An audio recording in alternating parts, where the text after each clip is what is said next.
Halo, perkenalkan nama saya Tiara Rikita Kurani dari Universitas Gadjah Mada. Selamat datang di video presentasi ide inovasi pembelajaran untuk Compassionate Gamification Challenge 2025.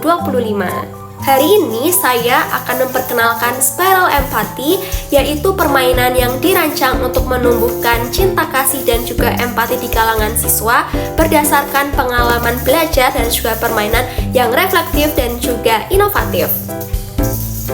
Seperti kata Brené Brown, empathy is not just about being kind, it's about understanding others deeply enough to act. Di tengah tantangan zaman yang kompleks, empati menjadi keterampilan penting untuk menciptakan ekosistem pendidikan yang sehat, inklusif, dan penuh kasih. Pendidikan abad ke-21 menekankan pentingnya kompetensi sosial emosional, sebagaimana tertuang dalam profil pelajar Pancasila. Sayangnya, masih banyak siswa di Indonesia yang terlibat dalam tindakan perundungan loh, baik sebagai korban maupun pelaku. Data dari Kementerian PPPA menunjukkan lebih dari 58% anak usia sekolah mengalami pengalaman ini. Penggunaan media sosial yang intens juga berkontribusi terhadap rendahnya sensitivitas terhadap perasaan orang lain. Di sisi lain, pendekatan pembelajaran konvensional seperti ceramah dan tugas refleksi belum sepenuhnya efektif karena kurang melibatkan emosi secara langsung dan minim pengalaman nyata.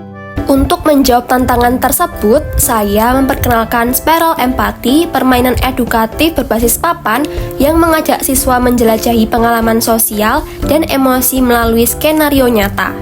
Setiap langkah dalam lintasan spiral mewakili dinamika hubungan sosial dengan tantangan reflektif, kartu aksi, dan pilihan yang menuntut respons secara empatik. Pemain bisa maju jika menunjukkan kepedulian atau mundur bila bersikap egois. Dengan demikian, siswa belajar bahwa keputusan sosial memiliki dampak dan empati adalah kunci untuk tumbuh bersama.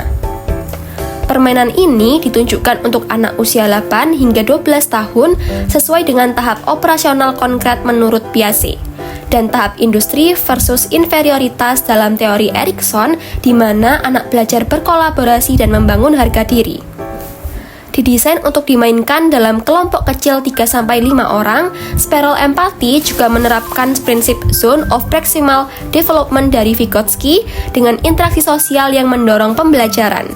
Guru berperan sebagai fasilitator refleksi, memperkuat nilai positif dan juga mendorong diskusi. Permainan ini fleksibel, bisa digunakan dalam kelas reguler, sesi konseling, maupun kegiatan tematik karakter. Spiral Empathy menggabungkan pendekatan bermain dan refleksi mendalam sehingga siswa bukan hanya mengetahui makna empati, tetapi juga merasakannya secara emosional. Studi menunjukkan bahwa intervensi berbasis permainan dapat meningkatkan empati dan keterampilan sosial secara signifikan.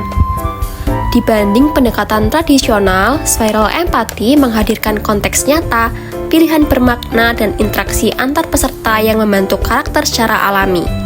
Permainan ini juga dirancang agar bisa digunakan dengan sumber daya sederhana sehingga mudah diterapkan di banyak sekolah. Untuk implementasi optimal, dibutuhkan kolaborasi, guru kelas sebagai fasilitator, siswa yang aktif berdiskusi, dan juga sekolah serta orang tua yang mendukung dari rumah dan lingkungan belajar. Pelatihan guru dan penguatan komunitas sekolah menjadi langkah strategis untuk keberlanjutan jangka panjang. Spiral Empathy bukan hanya permainan, tetapi juga sarana untuk menumbuhkan budaya cinta kasih di lingkungan sekolah, tempat di mana anak-anak belajar untuk menjadi individu yang peduli, toleran, dan juga berani memahami orang lain. Mari bersama-sama membentuk pendidikan yang lebih empatik, inklusif, dan juga bermakna melalui inovasi pembelajaran berbasis permainan. Terima kasih, saya Tiara Rikita Kurani, pamit undur diri.